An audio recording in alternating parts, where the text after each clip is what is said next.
Here's one competition you've probably never seen before. It's the National Unicycle Championships.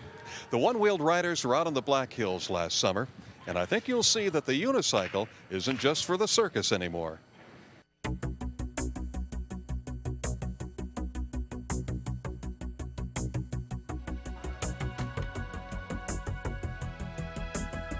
Competition is a healthy part of being human. Contestants thrive on new challenges and the rush of adrenaline. Final call for 49 plus male for the 400 meter. Participants in one classic sport say they enjoy its uniqueness, camaraderie, and a bit of competition. Ready? 1, 2, 3.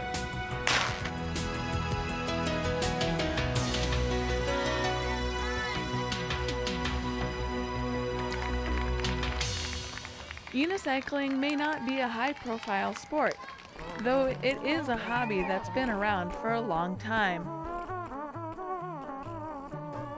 What do your friends at school think? They think it's cool. It's something different. When I first tell them about it, they think it's like a circus, and then I actually show them what I do, and they're impressed.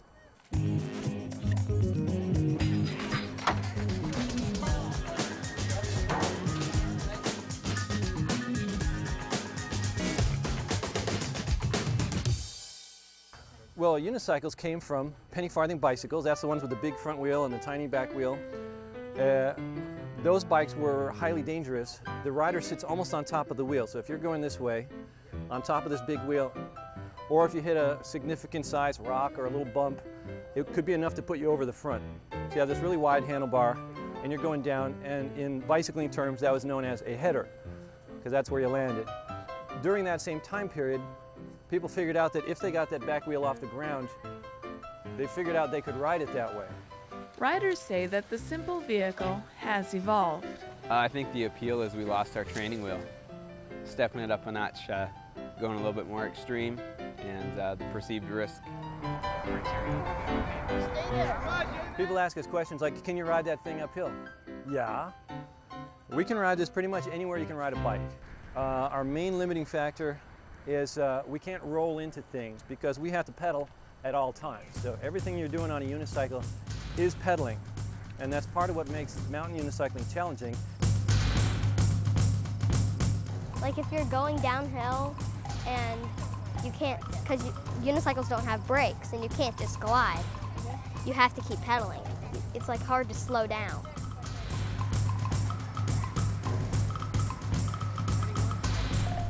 Rapid City has a growing unicycling club, and another couple hundred riders are scattered throughout the state. Unicyclists from across the country, parts of Canada and Latin America, converged in the hills in July of 2008. The YMCA of Rapid City hosted the North American Unicycling Championships and Convention. Participants say that the region has ideal terrain and is a spectacular destination for anyone who loves the sport. People are just awestruck by the beauty of the Black Hills, the technical terrain that we have for mountain unicycling is among the best. And being on top of the mountain yesterday, watching the experts, you know, you could see for hundreds of miles, and the weather is beautiful out here. I'm so glad we came. Friendly competition is only one reason unicyclists gather at events like this one. Enthusiasts understand that cruising the world on one wheel certainly draws attention to oneself. There just aren't that many riders. They tend to attract those people that are okay with being individual and standing out a little bit. You have to drive like an hour to get to the nearest unicycle club. Yeah, unicycling is pretty friendly through the ages. Well, it's a small sport, and actually that's what I think is going to make the future of it. The older kids will help the younger kids.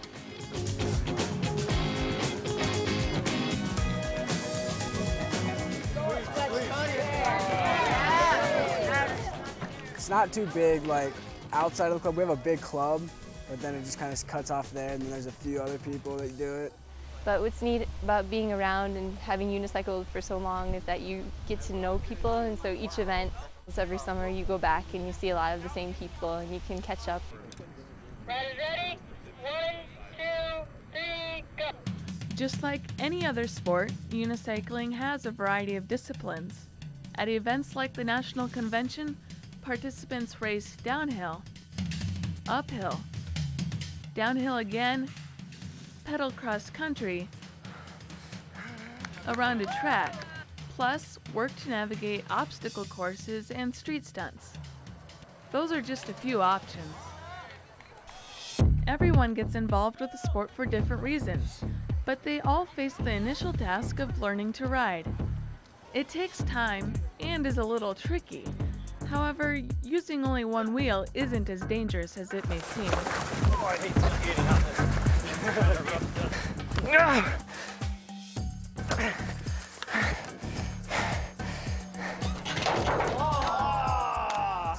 It's kind of perceived that it takes a lot of balance, but I have horrible balance, and most unicyclists do. It's more of a skill and a rhythm than it is balance. They say it takes the average person 10 to 14 hours to learn how to ride. And that's not ride at this level, that's just to ride like across the gym.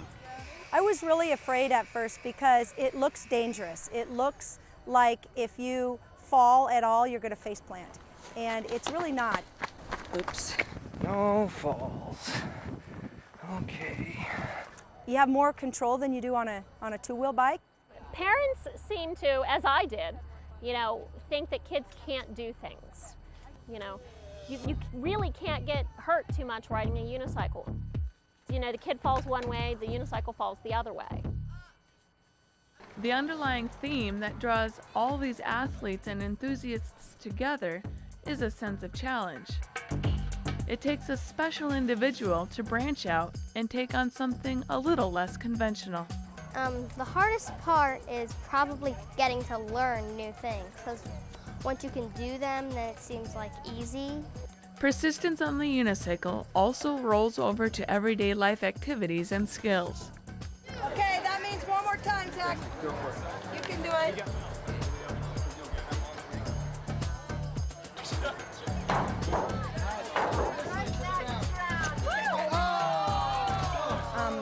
The grades are big, and anybody that can do something 100 times on a Saturday afternoon in the heat to get it right, why wouldn't they focus in school to get something right? Why do people do? It's very good for me. It keeps me young. I'm in a physical conditioning that I never would have been otherwise, because it's the only sport I ever was interested in or good at. It's like there's the right thing for every kid, and hopefully they find it. If you want to try it and just stick with it. You'll learn to love it.